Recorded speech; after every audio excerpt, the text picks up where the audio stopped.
a believer that this team's going to win the national championship. Something stupid is coming out of his mouth. I don't know. Maybe it's just my age. He needs his vote pulled immediately. And of course, yes, a season like this has to have a name. Let's talk about something good about Justin Freck. What are you doing? The season of dreams. Ohio State, my guys, are either the best or the second best program in the history of college football. This guy is a bonehead. They love him. I question your judgment as an adult. I really do. I was a total hater. I know that for a fact, and I just don't get it. Get us back our sleeves. And say, bring me that. That's the one I want. And good morning, Juckleheads. Happy to see you guys in here today on a Wednesday morning. A lot to get to in the world of college football. We got rankings to discuss. We got Dillon Davis, our buddy from the Delaware Gazette, is going to join us in a little bit. Get your super chats in if you have anything you want to discuss with Dillon. I was not able to do my show Tuesday morning, as Monday was a pretty busy night for me. It was my anniversary.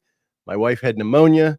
I was cooking for her and taking care of her, and I had mistakenly 2 weeks prior booked to do a show with JR on the Voice of College Football, Ohio State channel. Didn't have to cancel with him because she was in bed.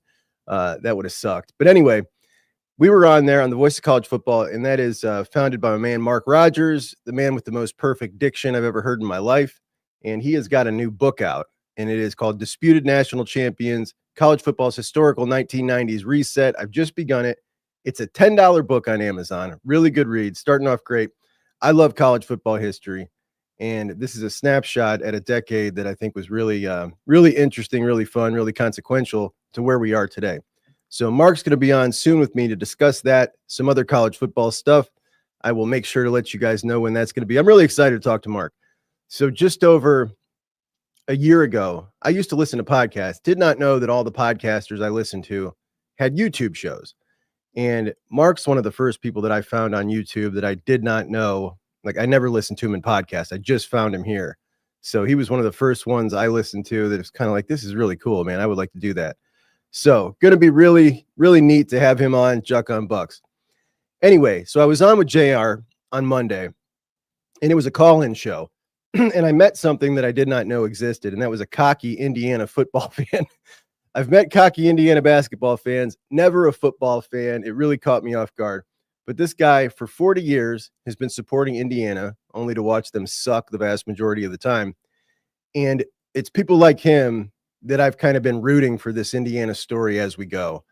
Diehards who stayed loyal, never jumped ship, and I can certainly identify with that as a Cleveland Browns fan. So I think it's awesome that they're finally having their moment in the mix for a championship. But I have a flaw when it comes to Ohio State. This guy's got the same one. Way too worried about what other people think outside of Indiana about his team. And you guys tell me all the time, I care too much about what people say about Ohio State, and I know I do. But he wanted to ask me and JR how we thought their team stacked up to Ohio State now that we've seen them against that 5-5 Michigan team. And before that Indiana-Michigan game, I was of the mind that Ohio State-Indiana game was going to be a barn burner.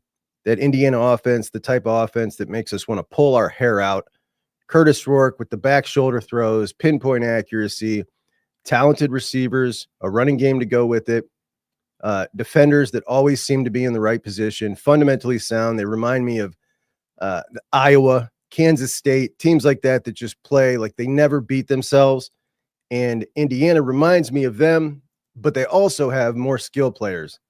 And I thought all that was a recipe for a really, really tight game with Indiana and Ohio State, unless I saw them play against Michigan and struggle. Michigan, the first team on their schedule in 10 games, it had a legit amount of NFL-type dudes, including some big nasties up front. And they do got some talent up front for sure. And when I saw that second half with Indiana and Michigan that resulted in that juggernaut offense gaining 16 yards in the entire half, if Michigan was even somewhat competent on offense, just a little bit, they're not, but just a little bit, they would have beat the crap out of Indiana. Unfortunately for Indiana, Ohio State is very competent on that side of the ball. So I don't think they have a chance. I really don't. And I went from rooting for this Indiana story to talking to one Indiana fan, and now I hate Indiana. They might as well be wearing maize and blue. It's war on Indiana here at Juck on Bucks. They're coming to Columbus to get slaughtered. And not just that, when they get that one big loss, they're going to be in a bind. They're going to be a bind if they get blown out. If they're 11-1 being judged against some of these 2-loss SEC teams with good wins, let's just say the season ends chalky. And the problem they got with these SEC teams is there's about 6 of them that are still in competition for those playoff spots. 8 mathematically, but I think about 6 of them have a decent shot. And of those 6, there are only 2 games where they play each other: Tennessee and Georgia this Saturday, and Texas A&M to end the season. That's it.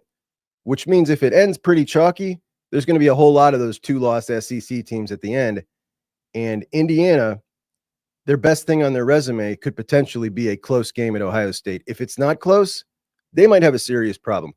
So that game's next week. We'll have plenty of time to talk about that, and we'll look at some resume stuff a little later when we look at the rankings. But this week, Bucks, Northwestern. And unfortunately for Northwestern, there's not much to talk about here.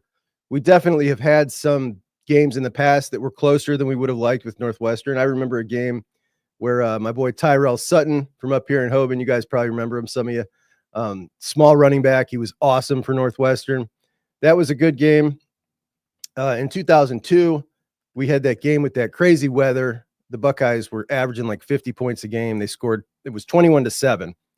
And that was one of those games that everybody was irritated about.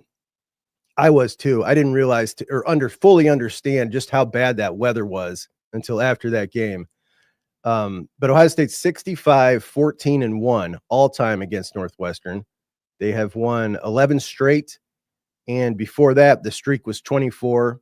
That one loss in 2004, and that in between those 2 streaks. So 35 out of the last 36 games, Ohio State has beaten Northwestern. And I could have sworn I've seen a couple of losses to Northwestern in my life, but apparently just one. This Northwestern team averaging 288 total yards a game. That is 131st out of 134. They're allowing 349 yards total. That's 53rd in the country. They have a much better rushing defense. That's 16th in the country. Just 99th in pass defense. Northwestern tied for 12th in the Big Ten right now, and they need 2 wins out of their last 3 games to remain bowl eligible, go back to a bowl. They went to one last year and won. I believe they won. I think they beat a pretty decent opponent too, though I can't recall offhand. But the big story about this game is that it's being played at historic Wrigley Field, home of the Cubs. And when this schedule was released, there were a lot of people who were excited about that, wanted to go potentially see the Buckeyes play at Wrigley. And I always kind of like watching these games. Like the Pinstripe Bowl is a bowl game played at Yankee Stadium. They're kind of unique to watch. It's pretty fun. It's an interesting setup. Not a place I would want to travel and go watch. Like if I want to go to a historic baseball stadium, I want to go see the baseball team and get the full experience, not specifically the stadium. If I'm going to go to a college football game, I want to go see a campus. I want to go see a historic college football stadium. So not a place I would like to play. But to be honest, the story here is the playing surface. And I usually rail against the playing surface at home. This one is going to be a lot worse. And what they do is they lay sod over the baseball diamond, the infield, the dirt. Of course, we've seen most of our lives, anybody my age, the NFL used to play on, dual purpose stadiums all the time, and they'd be playing on the dirt itself. No big deal.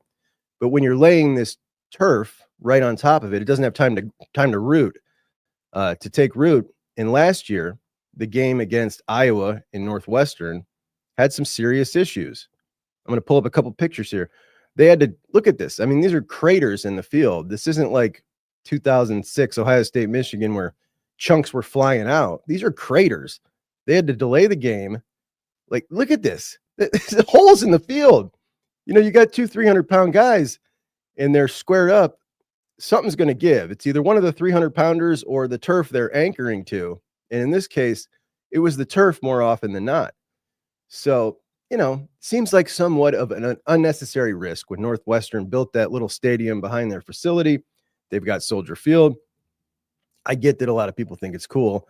I'm just, particularly concerned about the prospect of getting an injury in a garbage game against Northwestern because they want to have a cool game at Wrigley Field. Not the only issue.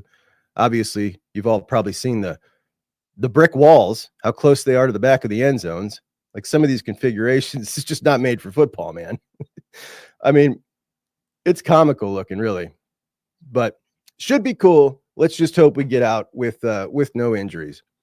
But I do want to go over. So obviously we know that JJ sailed past Chris Carter in the 3 major wide receiver categories in the Purdue game. He also won Big Ten Freshman of the Week.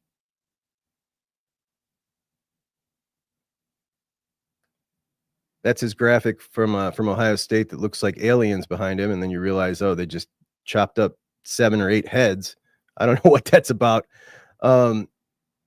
Big Ten Freshman of the Week for 6 receptions, 87 yards, 1 touchdown.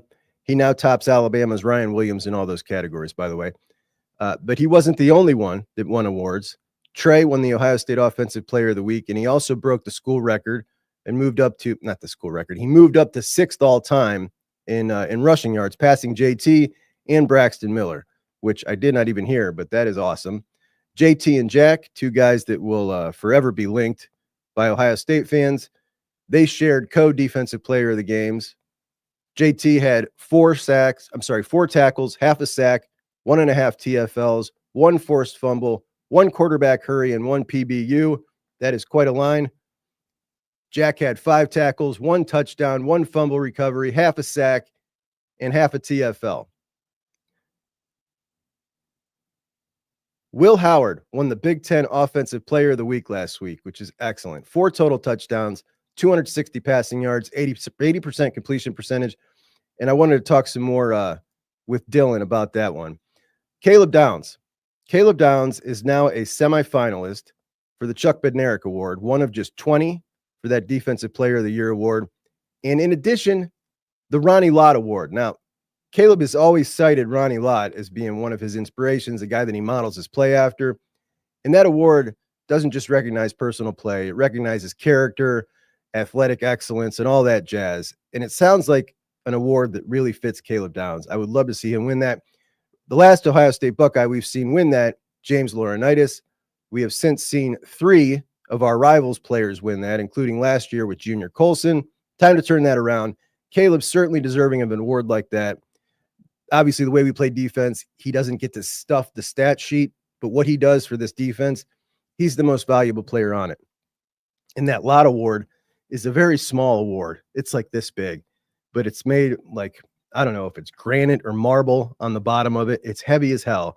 And I picked it up once, and you try to be ginger, right? You know, it's an award. You don't want to break it.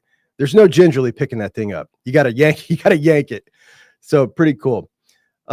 All right, next award nomination, and I want to bring in my buddy Dillon Davis. So Dillon Davis from the Delaware Gazette joining us now at Juck on Bucks once again. Dillon. How we doing? Good morning, buddy. How are you? Doing well. How are you? Fantastic. Good. I'm sitting over here going over some awards, and I wanted to bring you in for this discussion. So, number 1, the Ohio State offensive line has been nominated for the Joe Moore Award. Yep. They are just one of 10. The other contenders are Alabama, Army, Indiana, Iowa, Notre Dame, Oregon, Tennessee, Texas, and number 25, Tulane. And this offensive line, I think you and I both thought would be a top 10 unit in the country. Yeah. I think they've been fantastic dealing with this injury. They went into a top 5 matchup, looked pretty damn good doing it. Couple, first time left tackle mistakes. You'll have that. They could have helped them out a little more, but the line itself, they did great. And I think that what we've seen, the resiliency, the way they've come through, the attitude they're playing with, I feel really confident in this offensive line moving forward. I'm seeing some people, some national folks still knock it as Ohio State's big weakness. I think we just saw Carson and Donovan look pretty good again together against Purdue on that left side. Josh Fryer has consistently stayed away from the negative plays and people talking bad about him, which is always a good thing if you don't hear his name. And I'm feeling pretty confident in this unit as it's currently constructed. How are you feeling about it? A lot better. Look, I was, very down on them a couple of weeks ago. I just didn't see how this could possibly be, anything better than decent at best. Just putting 2 guys in positions they've never played before. But I feel a lot better about it now, certainly. Carson seems like, look, Carson was always kind of destined to play guard. That's where he should have been. He was thrust into that center slot out of need, with the surprise of Luke Whippler leaving early. Him playing guard again, it looks like he's back where he belongs, and it's been really good. I think Donovan Jackson, I totally agree. Ryan Day seems really high on Donovan Jackson as a tackle prospect, to the point of like asking, like, at what point do you just stay out of tackle because you have a future there? So I think it's still going to take time. There are just nuances of playing tackle that are different than playing guard. Certainly in times when you're out on an island by yourself, that's going to take time. There will still be some growing pains there. You hope that, this week and even next week in the Michigan game, you can still work out some of those growing pains. But I think this unit has the makings of being, I don't want to say every bit as good as it was or what we thought it was going to be going in before the Josh Simmons injury. But it's a far less of a concern than I thought it was going to be 2 weeks ago, and that I imagined that it could be coming out of that injury and what they were going to try to do to try to put back together. So definitely encouraging stuff. And, in my opinion, again, I said after that Nebraska game, I didn't think Ohio State could win a national title because of that sole thing. It's the only thing I was ever out on with Ohio State. It's the only thing that ever gave me enough, pause to say, I don't think Ohio State can go win a national title or reach its goals. I don't feel that way now, 2 weeks later. Happy to be wrong about that.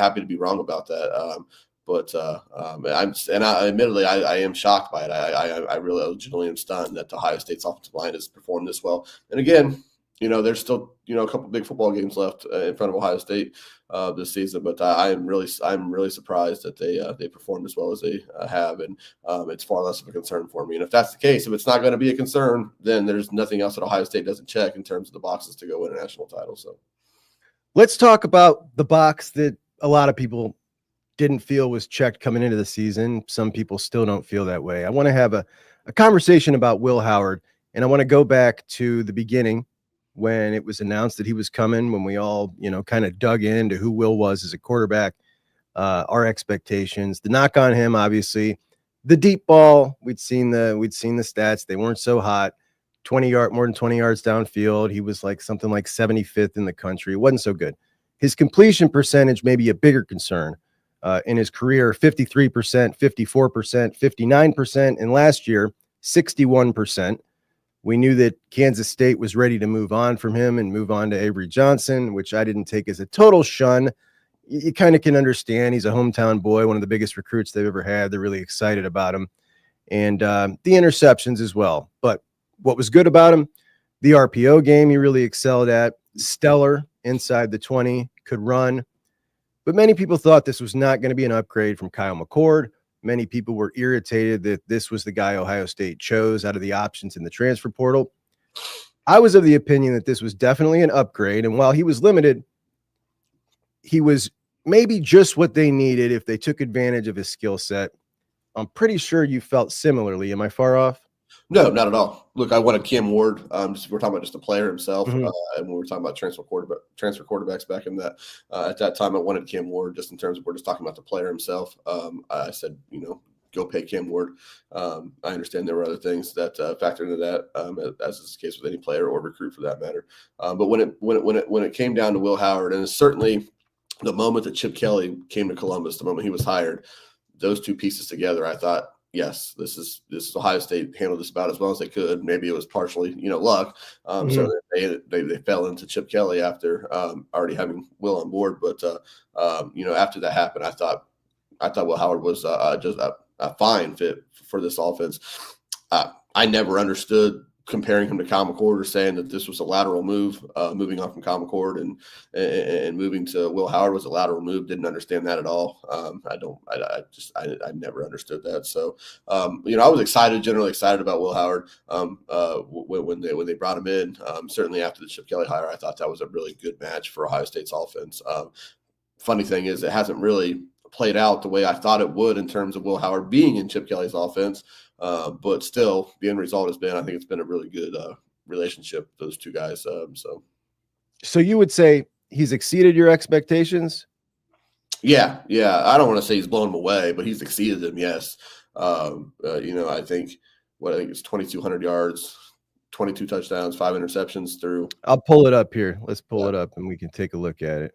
Through 9 games. So, yeah. And I mean, obviously statistics don't show the whole thing. One thing I'll add, while he hasn't been the biggest rushing threat that we thought he would be, those 6 rushing touchdowns never get talked about when we're talking. If you want to talk about I don't think Will Howard should be, firmly in the Heisman conversation. I don't, but there's certainly an argument to be made to say, hey, hold on here. Look at these stat lines here. Why not? He's, he's the quarterback of a one-loss Ohio State team. That's the number 2. We're going to talk about a couple of those. Yeah. But one thing that never gets talked about is those 6 rushing touchdowns, which do exist, people. So you want to talk about 20 touchdowns and 5 interceptions. Well, talk about 28 overall touchdowns because those do exist. So anyways. Absolutely.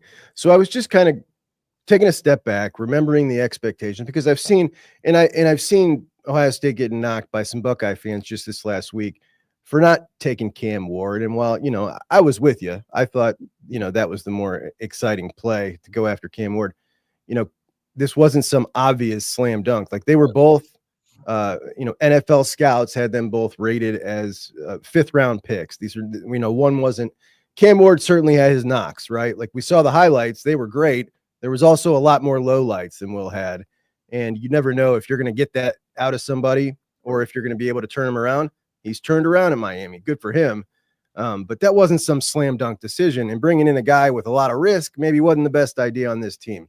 Regardless, the expectations for Will Howard were pretty low. The PFF expectations, for instance, had him behind guys like Riley Leonard, Grayson McCall, who's since retired, DJU at Florida State. That didn't turn out so hot. KJ Jefferson at UCF, Connor Wegman at Texas A&M, who's been benched for a freshman.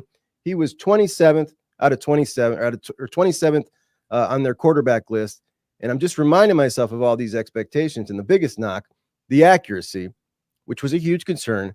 This year, Will Howard, 74%, which puts him number 2 in the nation at over 100 passing attempts. The Heisman frontrunner, Dillon Gabriel, just 0.1 percentage point above Will. Number 2 in accuracy, and everybody talked about the talent would help him. Not like that. That's 13 percentage points. I mean, that's a guy who's seriously improved. Not to mention his depth of target, much deeper than Dillon Gabriel. So, more difficult passes. I would say he's the most accurate quarterback in the country at this point with that percentage. That's crazy, man. I never would have guessed that this guy with those accuracy issues would be a top 3 completion percentage guy in the country.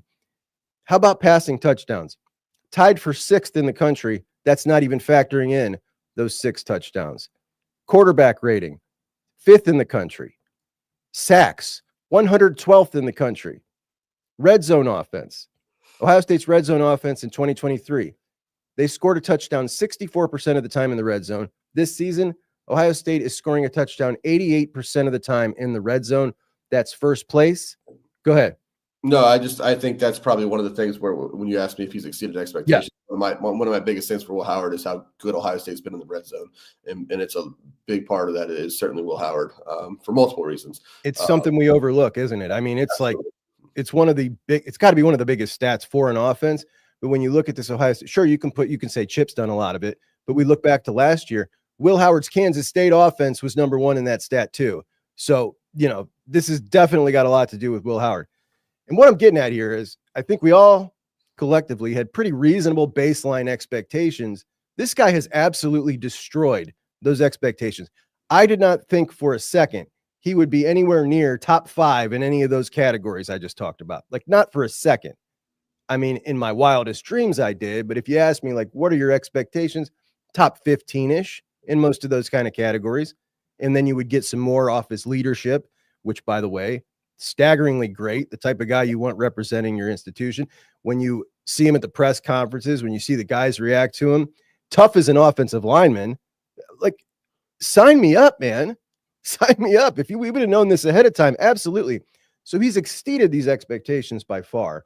And I just want to point that out because he's getting some crap here and there. And I'm just like, hold on. Let's talk about him in the biggest moments.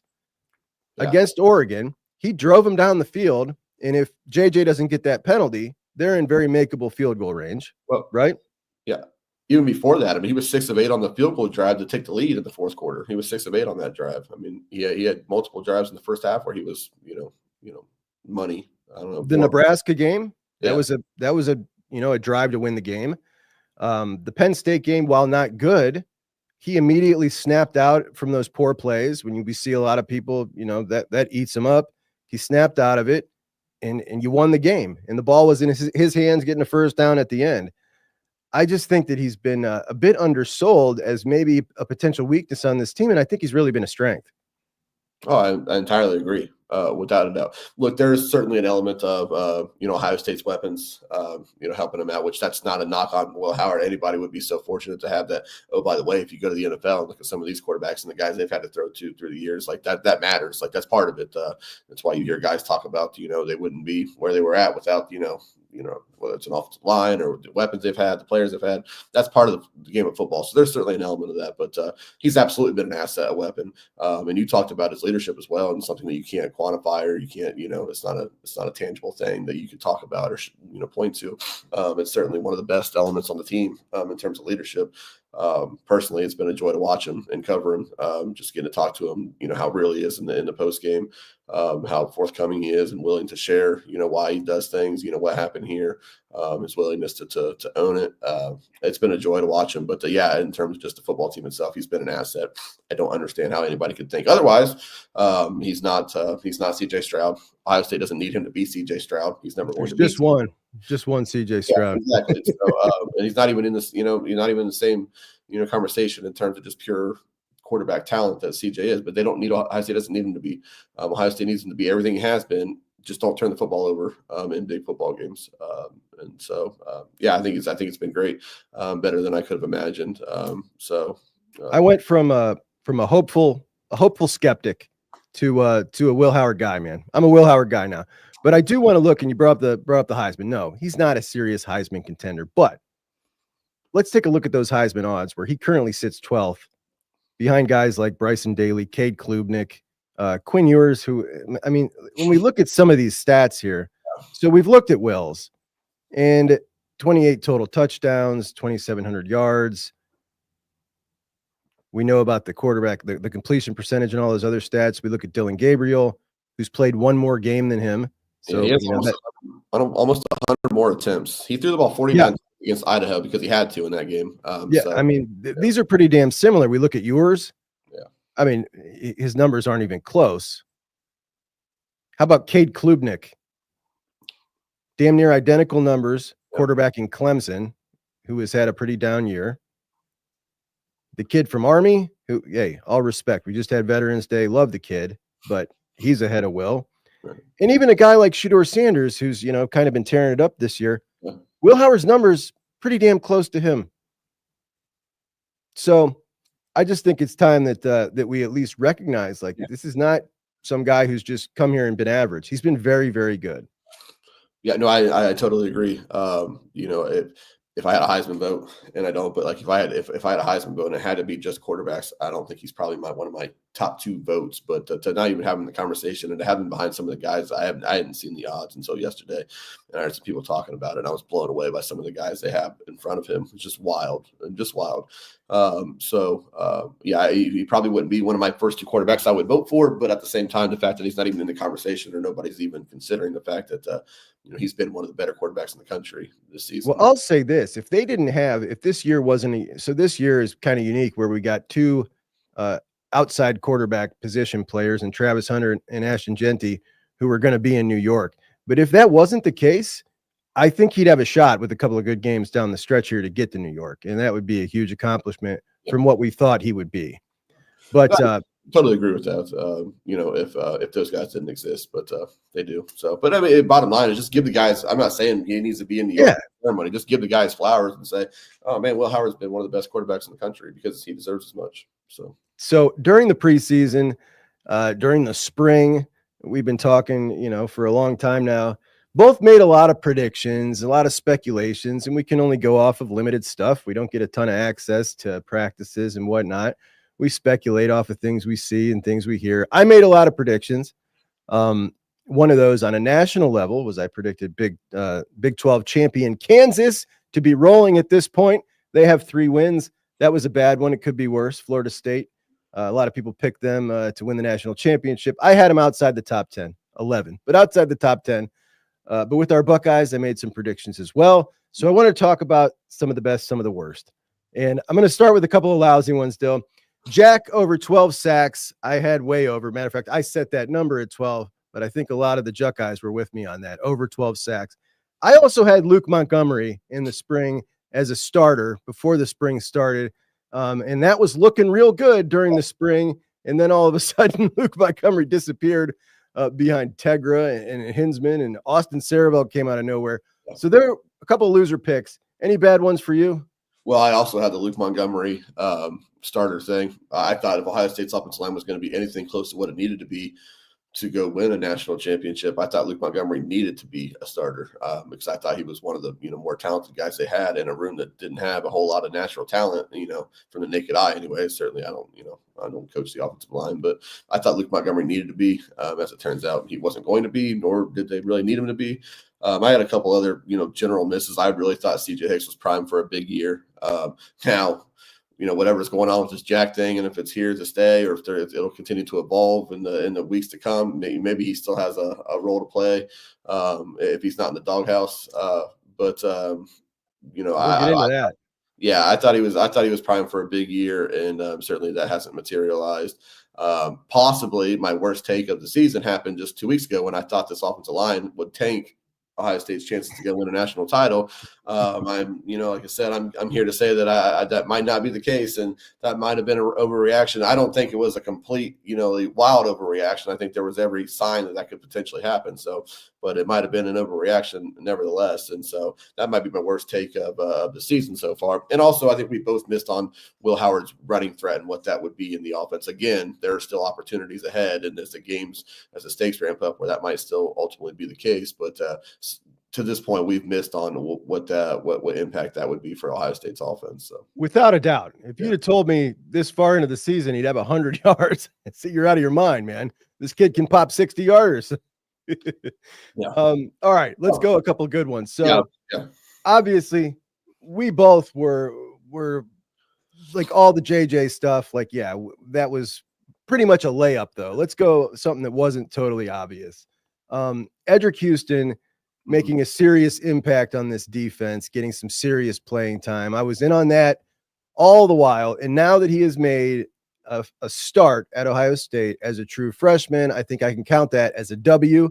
Yeah. And the problem is, I don't know if I should be super excited about that as a fan of his, or kind of disheartened at the expense of the guys in Jason Moore and Hero Canoe that I think I also thought were going to have really good years. Do you think that Edric being kind of the definitive number 2 now, it would seem at this point at 3 Tech, has more to say about him playing great or maybe not getting what they wanted out of those 2 guys? I think it's a solid mixture of both. I choose to believe that a light has come on for Edric and that he's, starting to go. And certainly the talent that made him the recruit that he was is starting to shine through. As we know, with that, and as they've said, with that body, at that position, the combination of size and athleticism at that position, that's going to be tough to keep off the field if that light turns on, if it all starts to click and he's being consistent in practice, or he's motivated, whatever the case may be that's gotten to this point.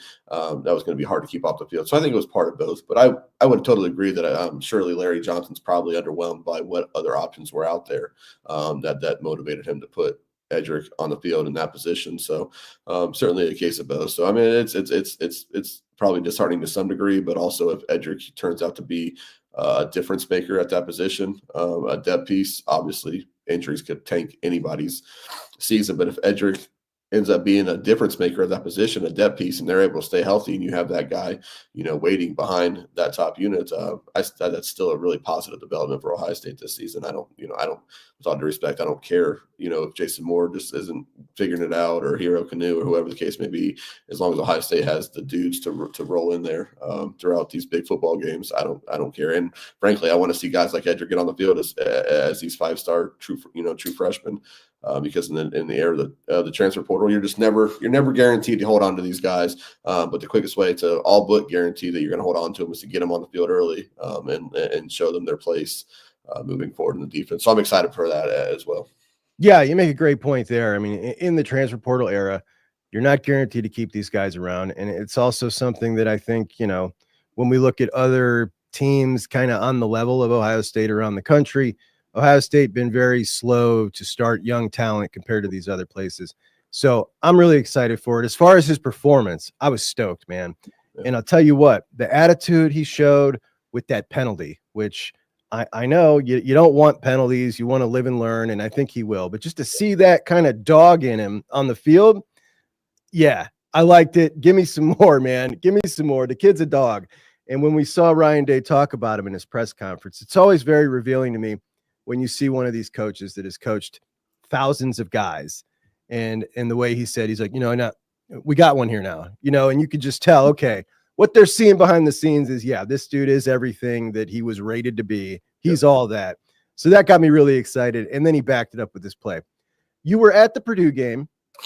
I was particularly surprised. It seemed to me like it was a spot on the schedule that could maybe be a bit of a snoozer at the shoe.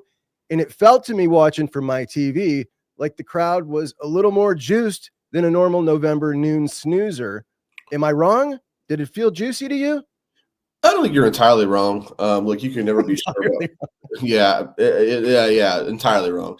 You can never be too sure about TV audio because I know, just firsthand watching playoff basketball last year. Obviously, I'm an NBA fan watching the Celtics playoff run last year. The way they mess with the audio mixes, from one broadcast to another, very, very apparent.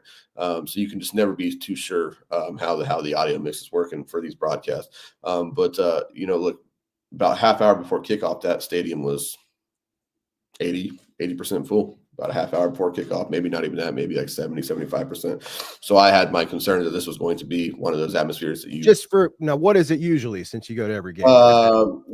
Half hour before kickoff, if it's not 85-90% full, then it's probably not. That's probably indicative of the game that it is. It's probably a noon game against a bad opponent. So that's probably not all that uncommon. It's probably about 80% full, but okay. I would say it's probably about 80% full for those kind of games, and it was worse than that. It was probably 65-70%, so even less than that. So I had my concerns that the atmosphere was going to be pretty lowly on Saturday. It was better than that.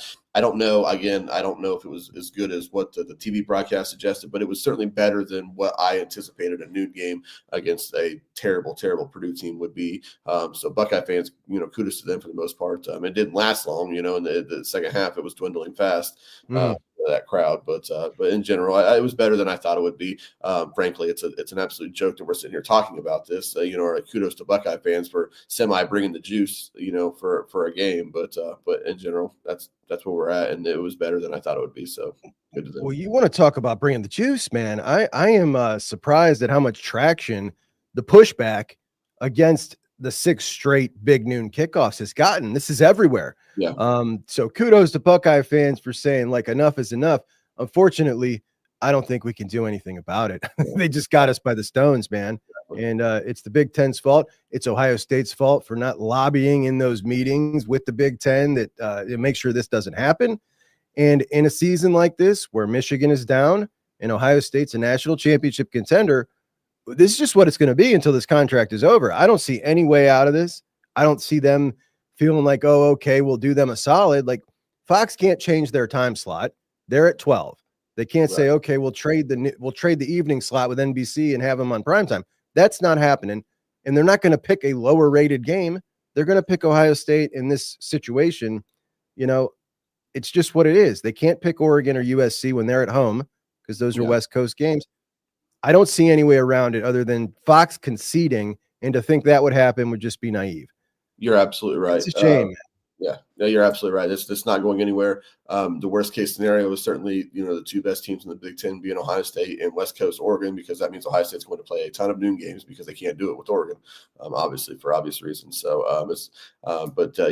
Fox isn't going to go away from it. This is the slot that they picked. This is the slot that they want to own. Look, we could talk for an hour about Joel Klatt's little, mini rant on or whatever it was on Twitter yesterday, trying to justify. Absolutely. Absolute horseshit of the highest order. But at the end of the day, it's here to stay. Ohio State can't do anything about it. They signed this contract. Fox going to continue to put the best game they can get, in their noon window. And it's going to do numbers because, of course, it's going to do numbers. That's just it, right? Like he's trying to brag about the ratings as if it's his product. No. Right. You could put Ohio State and Penn State, a top 5, top 10 matchup. You could put that at 8 o'clock in the morning on pick a weekday, and people are going to get up and watch that damn game because it's Ohio State. Not only is Ohio State's massive fan base, which, counts for a large portion of that viewership.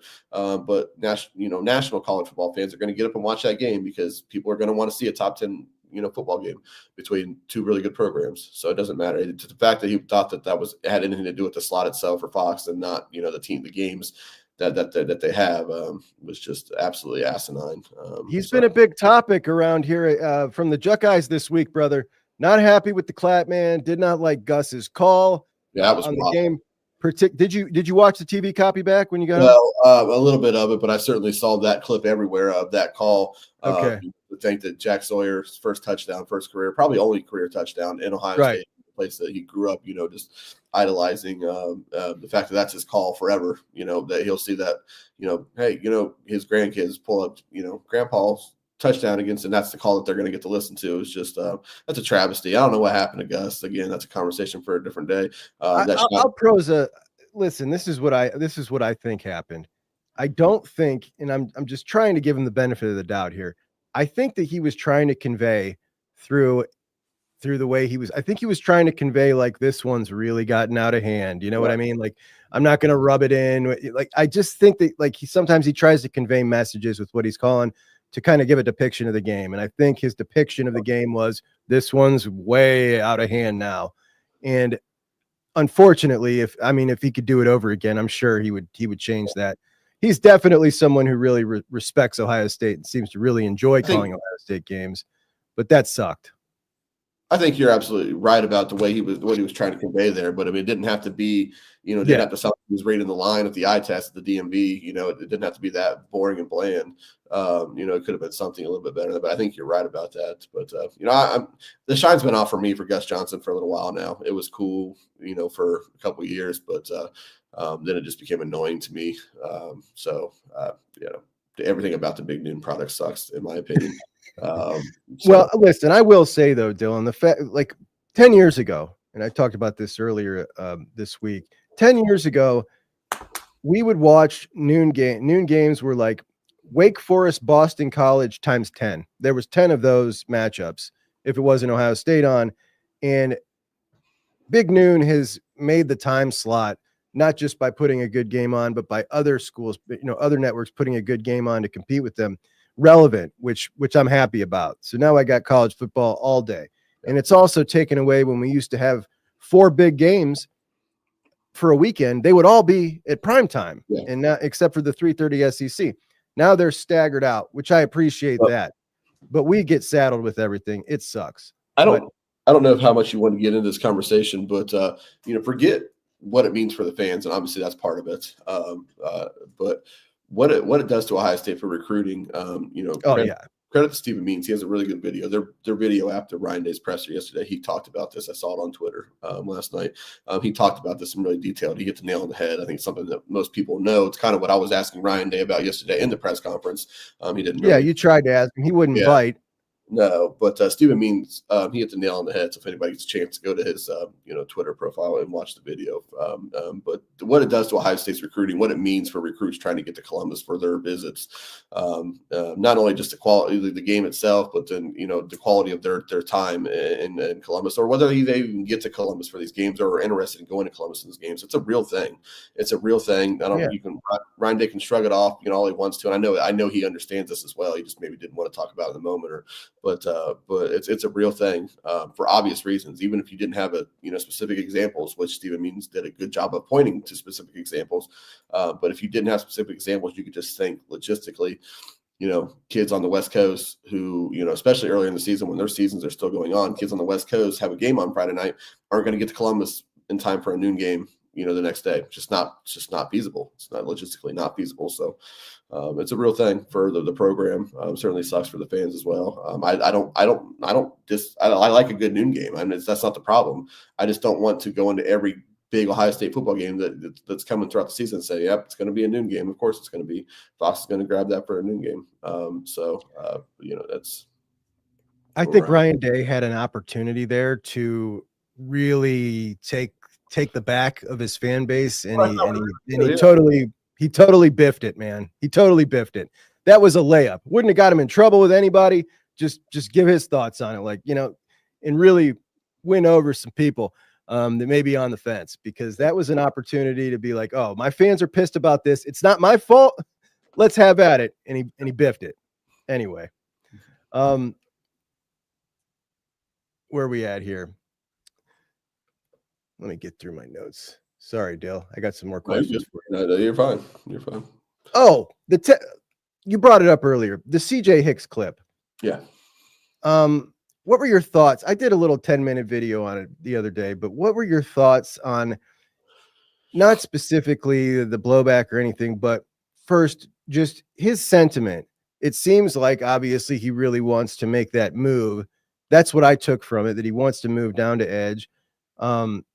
I don't want to get into, the way he said it or try to read into his tone if he's angry or frustrated, because he's kind of a shyer guy as it is, and he's kind of gruff usually when I see him. Yeah. So I don't want to try to read too much into that. But safe to say, he wants to move down to edge. Now, what are your thoughts on that first? Yeah, I mean, like, he was very clear in his sentiment that he thinks he belongs on the edge. I don't know how much that is that he thinks he belongs on the edge or knows he doesn't belong at linebacker, because it could be equal parts both. Right. But obviously he was very direct in what he thought, in a moment that he thought he was speaking candidly. And obviously that's when you're going to get the most truth. So he certainly thinks he belongs on the edge. I don't think he belongs at linebacker. So, try him, at the edge. Or in this jack spot, if they're going to continue to roll with it and explore it. But, I didn't have a problem with his comments, because he was speaking candidly to people that, you wouldn't think would put that out there for everybody to see. Yeah. Do you not? I had some people that were pissed off in the comments that thought that maybe he didn't know he was being recorded. Is that what you took from it? Yeah, I mean, I have a hard time believing that he made a conscious decision. Look, those guys aren't supposed to be there. That's right outside the locker room door. It's where they come out in the tunnels right there to go down to the field. Those guys aren't supposed to be there at all. And under no circumstances is it suggested that you go do your post-game podcast right outside the locker room door. Not an accident that they do that. They've been doing it for as long as I can remember. It's not an accident, because guess what? Every player on that football team comes out that door to walk to the bus, because they obviously bus from the Woody to the stadium and from the stadium back to the Woody. So every player is coming out that door to walk to the bus. And so you probably catch some good stuff there. But under no circumstances were they supposed to be there. Just happened to catch some, extra conversations with these guys that weren't allotted to give us, interviews after the game. So not a coincidence that the people doing it are who they are. Had CJ Hicks not said anything, like he did, this wouldn't be an issue at all, and nothing would have come of it. But no, those guys aren't supposed to be there, and I absolutely, I refuse to believe that CJ Hicks saw. I can't even remember which one was holding the camera and which one was in front of the camera now. But Austin Ward was in front of the camera talking to CJ Hicks. I refuse to believe that he saw Berm holding the camera and said, "Yep, it's my opportunity to talk about why I should be playing off the edge." They were, speaking candidly, just kind of off the cuff, as he was coming out, grabbing his pizzas to go to the bus. And lo and behold, it was caught on camera. And then for some reason also published for everybody to see and for it to take on a life of its own. So. Okay. So I did not know that was, that they weren't supposed to be, that's not, so that's like, everybody on the beat, like, you guys know this. You're only supposed to talk to the players at certain times. Is that what it is? Yeah. And look, everybody, I mean, Wednesday, talk about the Wednesday night stuff. Everybody's coming off the practice field and we know what players we're talking to. Mm-hmm. But if, I don't know, pick a player walks by and you have just a quick question to ask them, like, hey, how you feeling? Or, hey, what do you think about this? And you just kind of walk by, okay, fine, it happens. But maybe not on camera, obviously, A, and B, not week after week, where it's just a thing like, hey, I'm going to set up out here because I know that the entire team's going to walk past us at some point. And I don't know if it's I'm not going to get into this any further because then I'm going to start saying things that are inflammatory. But anyways, no, that should not happen at all. It was addressed as such on yesterday, before the press conference started, that it cannot happen anymore. By the powers that be, speaking to us while they should just be speaking directly at the people who are, constantly guilty of it, because 90% of the beat doesn't do shit like this. So I don't know why you're telling us. But anyways, it was a room wide. I don't want to say reprimand, but it was a room wide mandate that stuff like that can't happen anymore. And again, if it wasn't for CJ saying some ill-advised stuff on camera, or got caught on camera, it wouldn't be a problem. He wouldn't have said a damn word to anybody. It's just that those guys, caught something that they shouldn't have, and it turned into something, a whole thing on social media. And now we're getting a beat wide mandate. So it's stupid. But anyways. So everybody got scolded for what they did. That's interesting. Yeah. I mean, again, it wasn't like, wasn't like we were being talked down to or threatened or anything of the sort. Right. It was funny to me that rather than like taking the, addressing what the people who, are responsible for it and who are, constantly putting themselves in position to get things like that, rather than do that, we just talk to the room as a whole as if it's a beat wide issue, which it's not. I can promise you it's not a beat wide issue. It's not even a 10% of the beat issue, doing stuff like that. But so looking at edge, right, next year, you got 3 incoming freshmen. Yep. You've got Kenyatta and Caden Curry, who I think are obviously the presumed starters. And I feel pretty damn good about those two. I really like the way Kenyatta, I was really concerned, wasn't going to take that next step. But I think that we've seen definitely this year that I feel confident about that next year. Caden Curry, he's been really, really good. I love the way he plays. Obviously, everybody's been clamoring for him to get more playing time. But behind them, you've got Josh Mickens. Shout out Josh Mickens. Got a sack. Freshman Dom Kirks, who's big and keeps getting bigger. I don't know if he ultimately even ends up out there. Right. And then you got the 3 freshmen and Ziggy Grady, London Merritt, and Zahir Mathis. If Zahir Mathis ends up in the class, Grady and Merritt are definitely solid. But that does not feel like a room constructed the way they're going to enter the season with it. So I think we're probably going to get a couple of transfers now that they've moved Edric from that room. Yeah. My only issue is, like, I don't know that playing the way they play currently on the edge is really going to be able to command the type of opportunity for a kid who is playing good somewhere else and wants to go make his name at a big time place to make it to the NFL. So that kind of sucks. But are you with me? You probably see a transfer or 2 come in on the edge. I think you would need it. Certainly. Certainly the need would be obvious there. You're right. I mean, Josh, go ahead. In that scenario, then it does make sense to maybe give Hicks a shot down there, because I think that without a doubt, everybody sees this isn't translating at linebacker. Right. Like, it's just not clicking. No, you're 100% correct. Not only do I think he needs it as a player, but it makes a world of sense for you as a defensive line room and as a football team. So if he's still here come next season, I would fully expect that he's going to get that shot or that opportunity. And look, we've talked about it before. When he's not thinking, when he just gets to play downhill and just fly around, there was a play yesterday or on Saturday he needs to make, but just watching him shoot into the backfield like that, it's just you just saw like that's what we thought CJ Hicks could be, if you could just tell the guy to go find the football and not have to think about things. So again, he didn't make the play. He's got to ultimately make the play, but you saw flashes of what CJ Hicks can be if you could just turn him loose and say, go get in the backfield, just go wreak havoc. Don't think about anything, just go wreak havoc. I would be really surprised if he's not in that room next year with that opportunity to do that. So, how surprised were you about the jack? We knew that they did some re-engineering. We know we've seen some new things. That had totally, there was no chance that was happening. I was stunned. My jaw hit the floor. 4 total plays. You got 2 with Mitch Melton, 2 with CJ Hicks.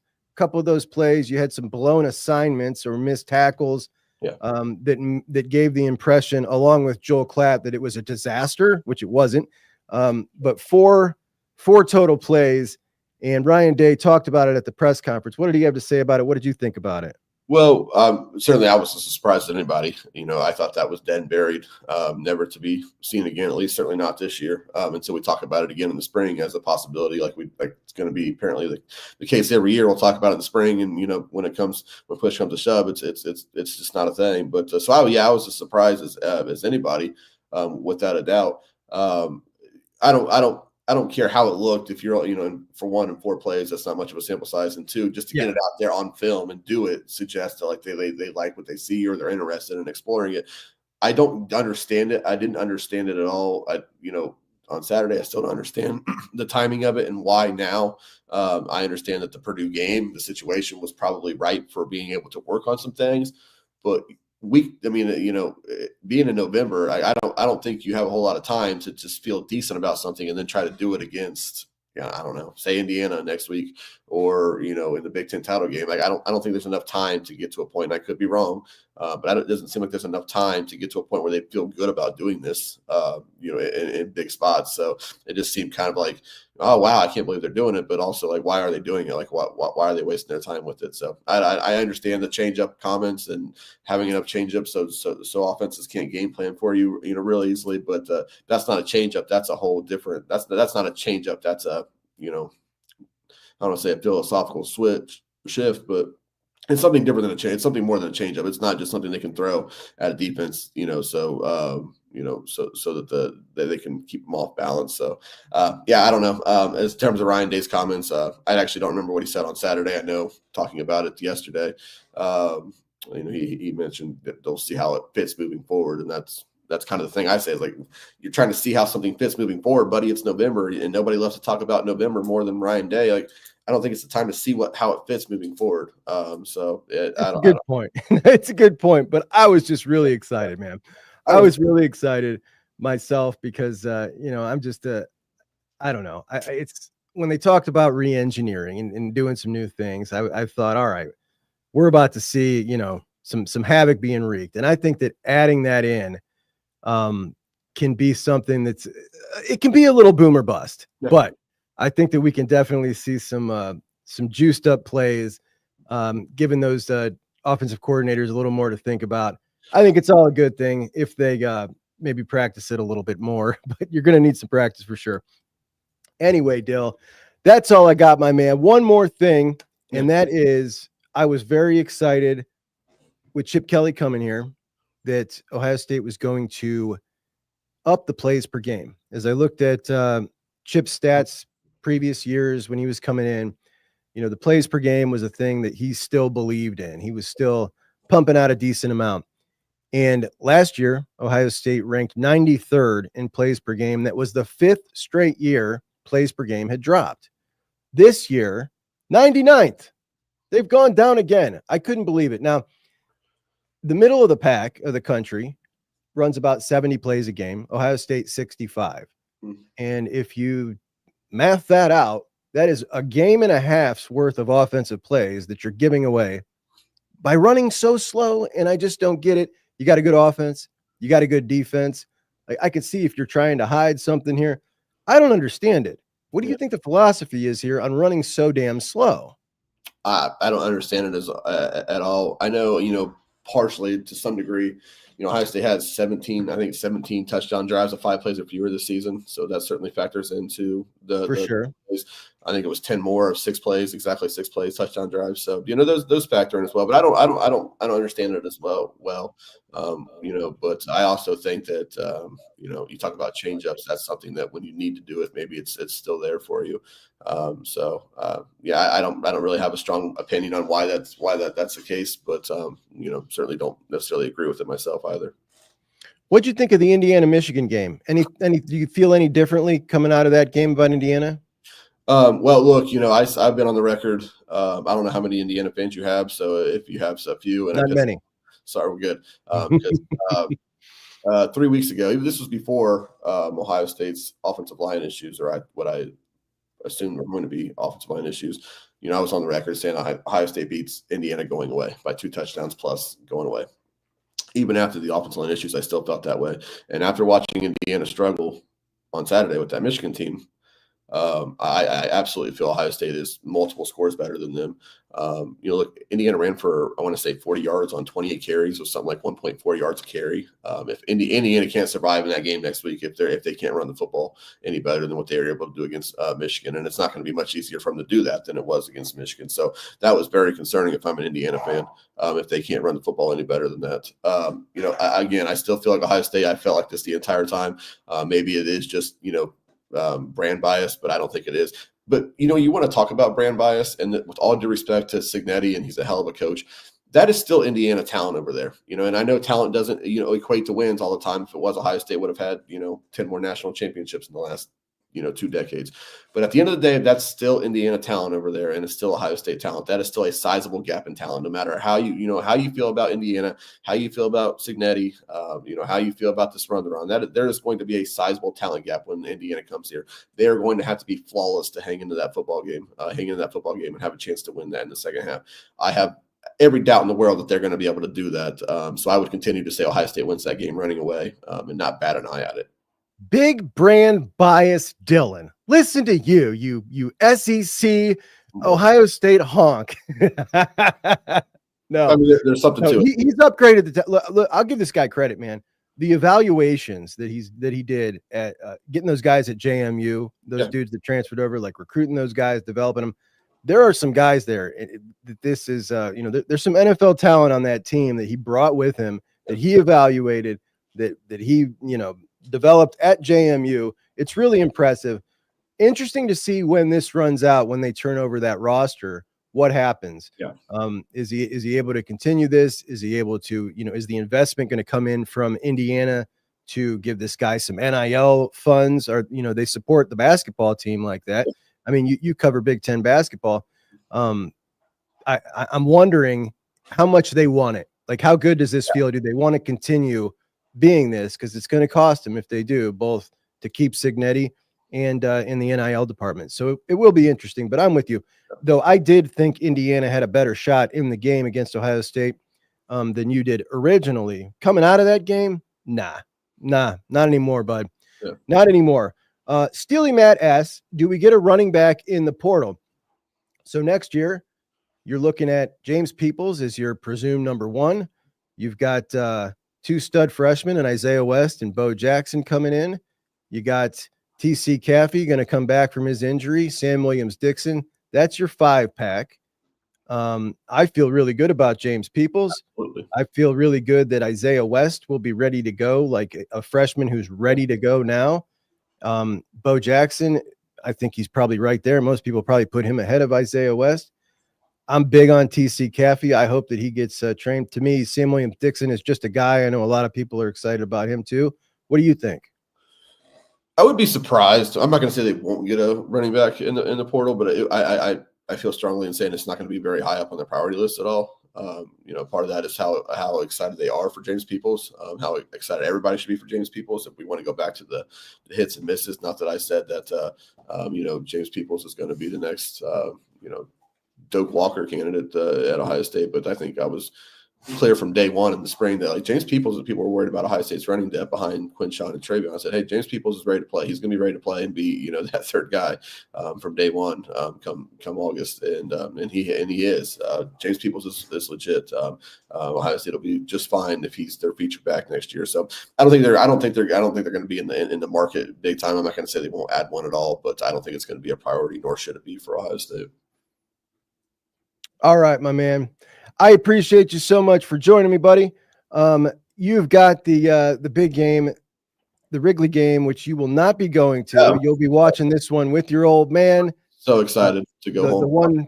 The 1 week a year you take to watch the game with Pops. So enjoy, buddy. I will. Have a great time. No, I obviously look forward to going to these games and covering these games just as a college football fan and as a Buckeye fan. But this is a different level of excited this week, and it always is every year to just know that I'm going to go home and have a couple beers and eat some food and watch the game with my dad and all that. So I'm so excited to not be on the road this week and just heading back to Urbana and watching the game with my dad. So yeah, a bit of a personal question. So as a family who feels it, Buckeye football in your heart, like, what was it like for your dad when you first got this job, working on the beat, talking to the Ohio State football head coach, asking him questions? For me, that would be just amazing. Like one of my kids. Yeah. What's that like for him? We're not my wife would tell you I'm emotionally disabled. So we're not the kind of I'm not the kind of person to talk about things like that. And I got that from my dad. So it's not something we've probably ever really talked about, like, or he's ever shared a whole lot with me. I know he's super proud of the fact that I have this access, and that when he talks to his friends or coworkers or whoever the case may be, and is talking about Ohio State football, and he gets to share things that not a lot of people know or don't know yet. They just know why he knows that and how he knows that. So things, I know he's proud. Part of me, when I first took this job, or when I joined the beat, was I was kind of, I don't say disappointed with myself, but I kind of wondered about how he would feel about it, because it meant that we wouldn't get to watch games anymore. And when I say that that's all we ever did together, it was ingrained into our relationship. So I was kind of worried. I wondered how that would, how that would impact him. And, but I also understood it. I wanted to do this. I needed to do this. And it was a heck of an opportunity. So, I had to make that decision for myself, but, yeah, I know that he's really proud to, to have, to see me have this access and understanding, obviously I'm the Buckeye fan that I was, and, I am, but, because of what he, instilled in me and the opportunities he gave me to go, be everywhere and be around the program and things like that. So I know it meant a lot for him to see me have this opportunity. I know he misses watching games with me, and certainly going to games and having that. Naturally, I miss the hell out of it as well. I mean, I miss it so much. Yeah, at some point every Saturday, whether I'm walking into the horseshoe or, after the game, the first thing I do is call him, and it's like, it never feels right that I hadn't talked to my dad really about the game until after I'm leaving the press conference, or, anyways, yeah, I know he's proud, but it certainly took a while to get used to. Thanks for sharing, brother. We hope you have a great weekend, buddy. Yeah, you as well, man. Thank you. All right. Take care, Dill. Our man, Dillon Davis from the Delaware Gazette, and my man, Chad, from the Best Damn Podcast in the Land, who I was on with Chad yesterday. That episode dropped, I believe, yesterday evening. Check that out. We had a really fun conversation. Best Damn Pod in the Land. Thanks for the super chat, Chad, bro. He says, in no way ever on any planet did I want that turnover machine, Cam Ward, which I could certainly understand. I get it. A lot of turnovers for the man, Cam. But man, the big plays were beautiful, weren't they? Looking at that Washington State tape, I just loved it. I forgot to ask Dillon yesterday about when he asked Chip Kelly. I forget what he asked Chip Kelly, but here's what Chip had to say yesterday. We put this on tape and they think that we can do this because they know that we can do that. They can't do that. Then we do that. Then you think that they think that you think. So we clear? I thought that was funny. Sorry, guys. I'm a dork. BC says, Fahim Delane is my favorite in the class. Potential is crazy, in my opinion. The best safety in the country, Fahim Delane. Absolutely love him. A guy who doesn't talk much, isn't a big presence on social media, so kind of gets overlooked because of it. He's a hammer. He's an absolute hammer. Lathan's a bit of a hammer, except he's jacked and big and nasty. I love him. Love the kid. Really excited about him. Dave does wonder if Indiana at 11-1 gets over a 10-2 SEC team. I got something for you, Dave. I did something for you guys that I want to go over. So, like I said, there are only a couple of matchups, 2 matchups left between the 6 SEC teams that are still in it, right, for the playoffs. 2 matchups. You've got Tennessee and Georgia this weekend, and you've got Texas and Texas A&M to end the season. Now, let's assume that Indiana loses to Ohio State, and it's kind of chalky in the SEC. So what I did was I put together what those resumes would look like if that plays out. And I just want to take a look at it with you guys real quick. So let's look at Indiana's resume versus, we'll start with Ole Miss. So this is assuming that things stay pretty status quo for Ole Miss through the rest of the season. They're 10-2. You've got Indiana's best wins of Michigan and Washington, 2 5-5 teams. Their loss would be to Ohio State, 11-1. Ole Miss wins against Georgia and South Carolina. Losses against a 3-6 Kentucky and a 6-3 LSU at this point. When you look at that, what do you think? Whose resume do you value more? Who do you give the win? Do you think it's obvious? For me, I'm someone who values big wins more than losses. But this particular resume right here, this one's tough. This one's razor thin for me. Let's move to Missouri. Now, here's Missouri, assuming this finishes chalk for Missouri. Their best wins, Boston College, who's not 10-2. That's a typo. Boston College is like 5-4. My mistake there. Sorry, guys.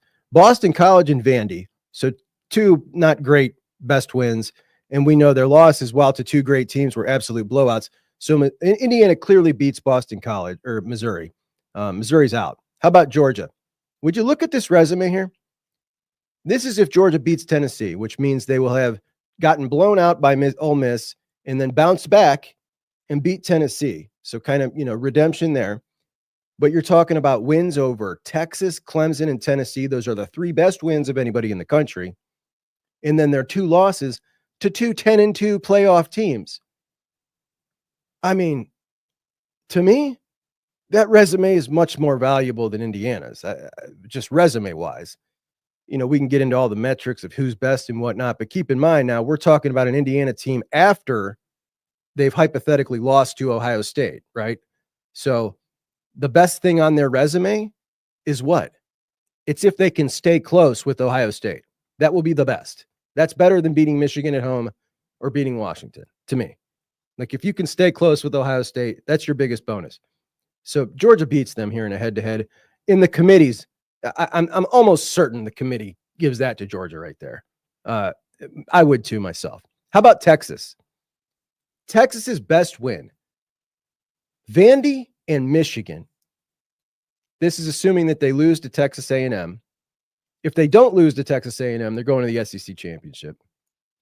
So if they lose to Texas A&M, they've got two losses to two 10-2 teams, which are very good losses, but their wins are no better than Indiana. This goes to Indiana in my book. However, I have a hard time thinking the committee feels the same way, as they're still rating Texas number 3, which I just don't get. But I do understand that we've all been a little bit brainwashed as we thought that Michigan win early on was a really good win, and it's propped Texas up the whole time. And yes, at times they've looked really good. They looked really good against Florida. How about Tennessee?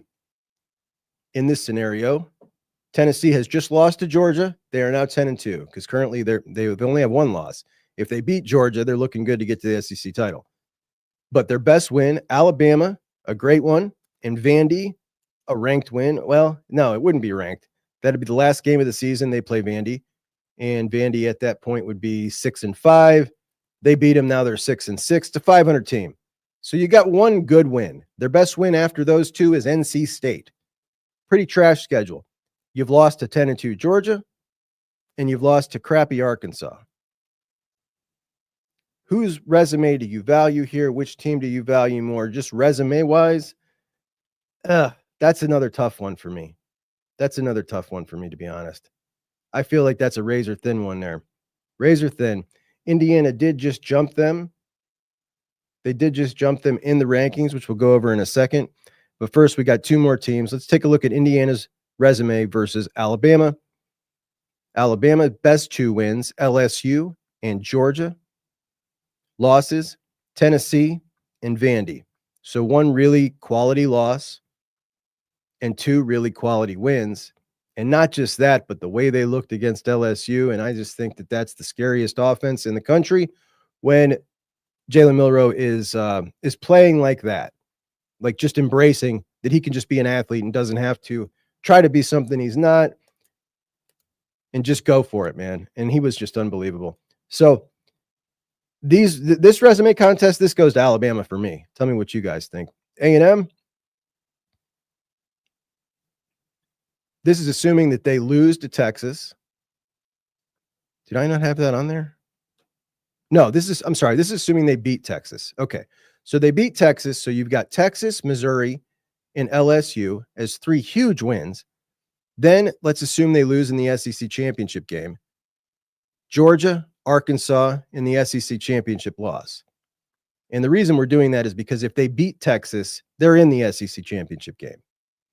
So the only way that they're going to be matched up against Indiana is if they lose in the SEC championship game. In the SEC championship game, that'd be the only way. They have 2 losses. Now, this is a scenario that I've been talking about for a while. So I know that there are technically 3 losses on that schedule, but their regular season record is 10-2 in this scenario. And to me, I don't penalize a team that has a conference championship loss when you're ranking that, when you're going head to head against a team that didn't get to play in their conference championship. So to me, that SEC championship loss in this argument doesn't even come into play. What the committee thinks about this, Ward Manuel said, we try not to penalize, but we'll be watching. So there is no hard and fast rule that they have to apply. Each one will do it differently, I suppose. So I wanted to go over that with you guys and just kind of go over those possible scenarios. And I really think that Indiana losing in blowout fashion is really, really bad for them. Really bad. And if they keep it close, it's the best win on their schedule. If they can keep it close with Ohio State, for sure. But to those rankings, Oregon stayed number 1. Ohio State stayed number 2. Texas, their big win over Florida in Bonehead Billy Napier, number 3. Then you've got number 4, Penn State up to number 4. Indiana up to number 5. BYU number 6. Now, those 2, Indiana and BYU, jumped to Tennessee. They were behind them last ranking. You got Notre Dame at number 8. Notre Dame with 3 pretty quality wins. Tennessee with just the 1. They're really getting knocked for that NIU loss a little bit too much, in my opinion, but we all have different criteria. I value big wins more than I penalize for big losses. You've got Miami at number 9. Now, Miami fell out of my top 12. Where is my top 12? So there's mine. That's the way mine breaks down. Miami fell out of mine. And these guys put Miami still at number 9. They got Alabama at number 10, Ole Miss at number 11, and Georgia at number 12. But of course, Boise State, they've got number 13. But in this scenario, Boise State goes ahead of Georgia. So Georgia would be your first team out. Now, Georgia, obviously, with Tennessee this weekend, they beat Tennessee. They'll still have a decently tough game with Georgia Tech at the end of the year. But if they beat Tennessee, they're in. They're in, man, for sure. So any reactions from you guys as far as the rankings, anything you didn't agree with? There's nothing here that I'm super irritated with. I do think that we are all valuing Texas way, way too much. I just, that resume is trash. It really is. And they've been living off of that Michigan win forever, and nobody's recorrecting. Nobody's course correcting. Okay, yeah, Michigan sucks. Right. That looked really good at the beginning. It doesn't anymore. It does not.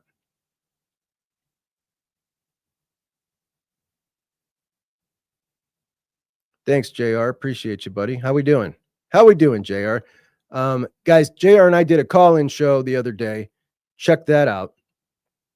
On JR's Voice of College Football Ohio State channel. We did a call-in show, and that's where I got schooled by a cocky Indiana football fan. He gave me the business. And I'm no longer rooting for Indiana to make it.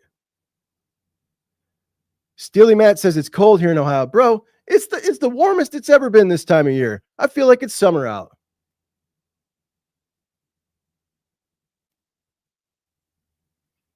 And I'm OGTV. Of course, the Indiana game and the game against the sorry Sign Steelers will tell me more about this team. That's for sure. Kevin thinks Georgia and Indiana get in.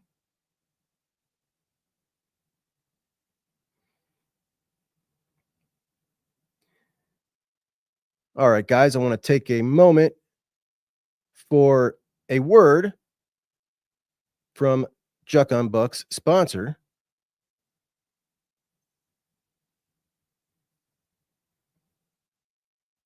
Why do I suck at this so bad? I'm sorry, guys. There we go. Hey, it's Juck, and MyBookie is back with another offer for the Juck on Bucks audience. Open up a new MyBookie account, and they're going to match whatever you put in 100%. Put in $100, they're going to make it 200. Put in 3, they're going to make it 6, all the way up to $1,000. If you're new to sports gambling, we do picks every Friday. We are +7 on the year for the Juck on Bucks official picks, and we're going to keep it on rolling. So sign up for MyBookie. They're going to match your deposit. Use the promo code JUCK, and we're going to go through that every week, every Friday. Also, if you like online casinos, they're going to give you a $10 free chip for that as well. It's a great sports book. I've been using it for years. If you're new to gambling, I'm here every morning at 9:30. Put a question in the chat. I'll help you. I'm an experienced gambler, so to speak. The key is don't risk what you can't afford to lose, and you'll always have fun. Have some fun with me. Sign up, MyBookie, promo code JUCK. Get your free money. Responsible gaming, guys. That's what it's all about. We at Juck on Bucks, which is really just me, am on a heater. I don't like to sound cocky. 8 weeks in a row, wins against the spread. That's the best streak of my life. When it's over, it'll probably be 8 the other way because that's how this works. But we're riding high while we're on it. I totally forgot about this. I read this late last night that Nico Iamaleava is potentially not playing in the game. Dave, email me at juckonbucks@gmail. I need to talk to you. Side note. But yeah, obviously that makes that a totally different game. Georgia was already a 10.5-point favorite. Then it dropped down to 8.5. First off, that opening line shocked me. 10.5. I could not believe it after the performance that Georgia just laid down at Ole Miss. And I think that this is what people are not accepting, is that Kirby Smart does not have this team on a leash. He can't rein him back in. This isn't that team. And everybody just believes in him so much. We've already seen this year that he can't do that with this team. They lay eggs. They're not all the way bought in. Their quarterback sucks. By the way, their quarterback that everybody said was the reason at the beginning of the season that Georgia was favored over Ohio State, because they had Carson Beck, the 4,000-yard passer, and Ohio State had lowly Will Howard. How about those national championship odds now? The Ohio State Buckeyes at +300. The Oregon Ducks, who beat the Ohio State Buckeyes by 1 point, +420. Texas +450. Georgia +750. And the fact that they're even still fourth, mind-blowing to me. Alabama at +850. I'd take Alabama all day over Georgia if I was putting money on this. I'm not. All my money for the national championship has been on the Buckeyes for a long, long time.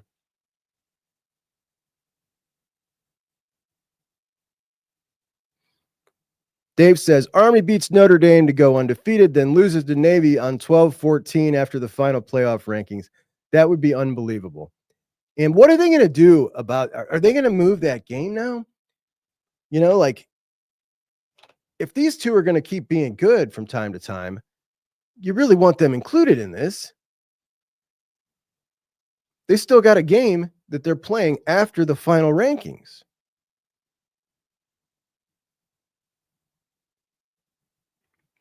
JR finds it funny how much the SEC people are crying right now. So when we look at those, obviously you see Oregon, Ohio State, Penn State, and Indiana, the 4 Big Ten teams in the top 5, which looks like, okay, the Big Ten's dominating.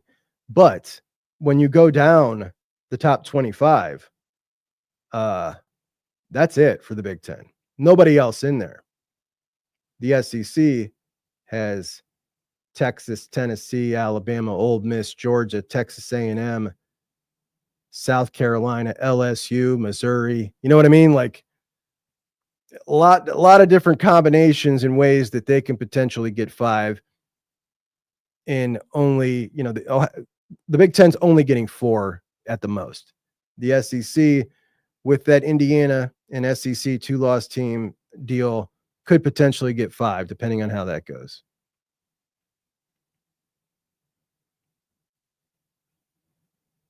They really got no reason to cry. That's for sure.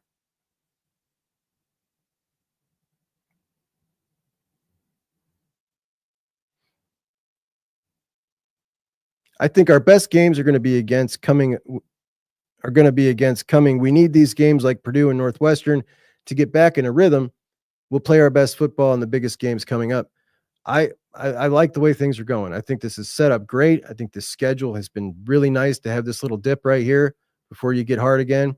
Thank you, Lisa.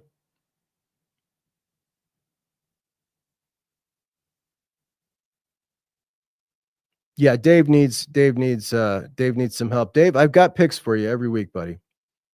Have Greenshield on for a segment. Did you know, BC, that Dave Greenshield and I have been friends since we were teenagers? Did you know that? That's right. That's right. Me and Greeny friends since we were teenagers. So yes, I'm going to have him on. And he does suck with technology for sure. Chuck, I don't see the shirt you had on during the ad on Columbus Apparel Company site. That's the shirt I want. The shirt I have on right now, yeah, this one they custom made for me. I didn't know if you guys would like this one. It's a really soft crew neck. Everybody told me they wanted hoodies. You can get it. I mean, I'll get it on there if you want it on there, brother.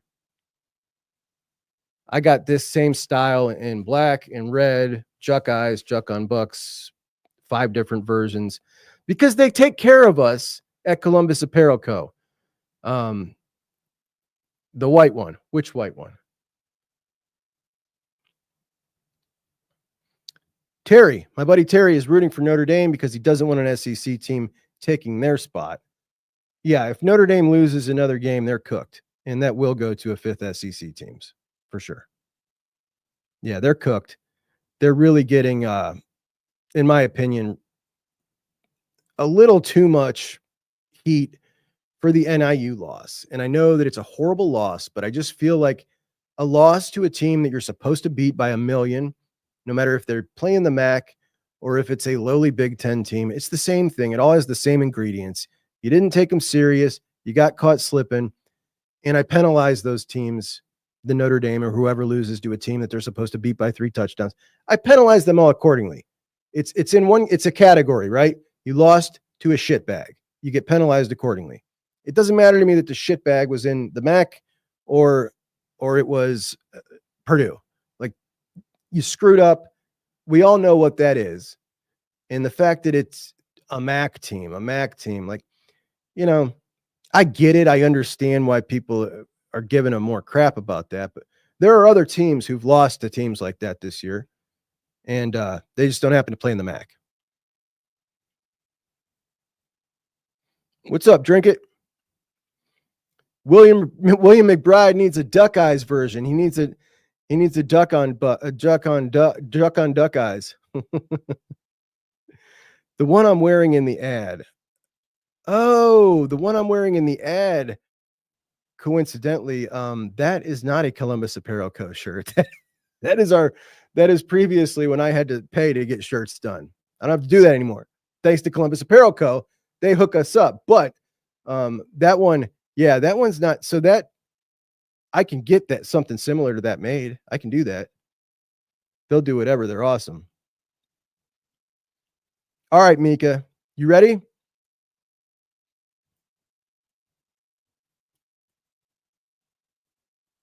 Here we go.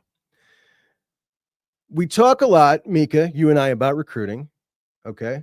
I'm from Akron. And as we know, Akron has a big school in the city that puts out a lot of D1 talent. Archbishop Hoban, guys like Eli Lee, guys like Rock Hill, guys like Brayton Feaster, Sam Greer, all coming down the pipeline, hopefully Ohio State guys. I went to high school at the rival high school in Akron. The first person in the chat who can tell me what school that is wins the next Juck Eyes shirt when I get them in. There you go. There's your question.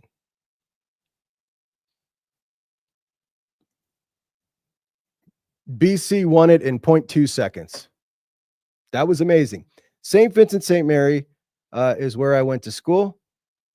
And BC got it. That was fast. That was really fast. That's a loyal listener. Thank you, BC. Appreciate that. Email me at juckonbucks@gmail.com.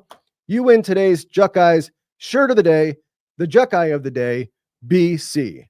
Don't know what it stands for, but it's not Boston College, that's for sure.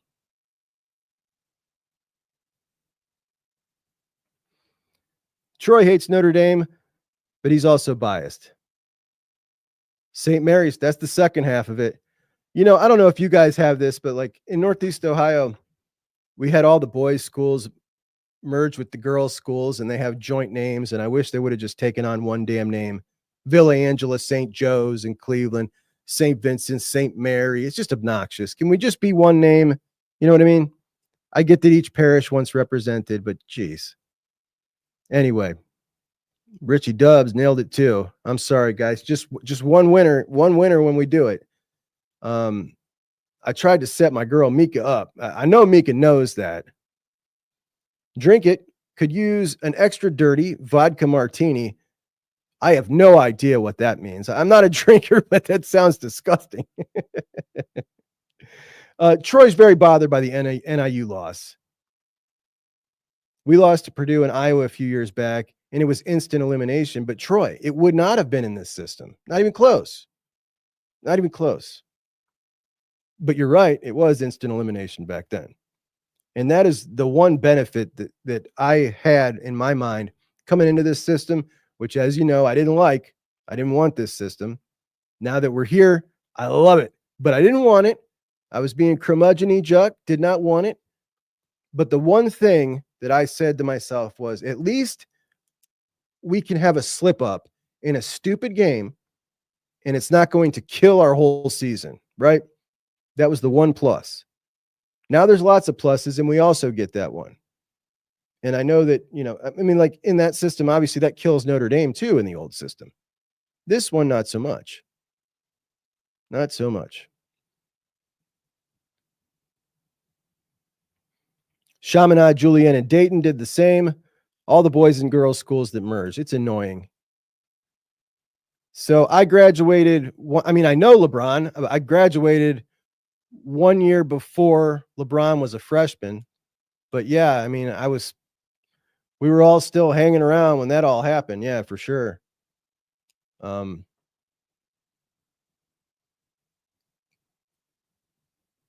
lot of stories, bro. That was a wild time in Akron. It was a wild time in Akron with a dude that was getting, you know, national pub, everybody coming into the city, coming around the school, hanging around town. Akron's not a big city. It was wild. It was really wild.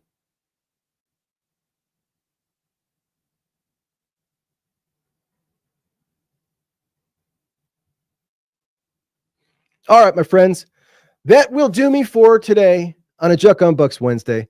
I had a hell of a time today. Really fun show.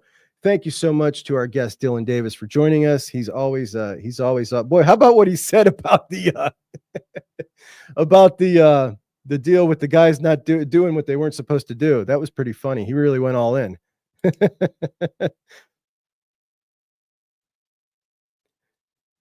Our guy Johnny B played against LeBron as a junior, beat him in a high school tournament in 2002. That's a hell of an accomplishment. Those teams were fantastic. Hot take, Mika doesn't like LeBron. Hot take, Mika, I don't either. Oh my gosh, would you look at this? Look at this, guys. BC has given his victory for his Juck on Bucks shirt. He's given it to our girl, Mika. Mika gets the shirt. Mika, send me an email with your address. BC, a hell of a gesture. And that's what Juck on Bucks is all about.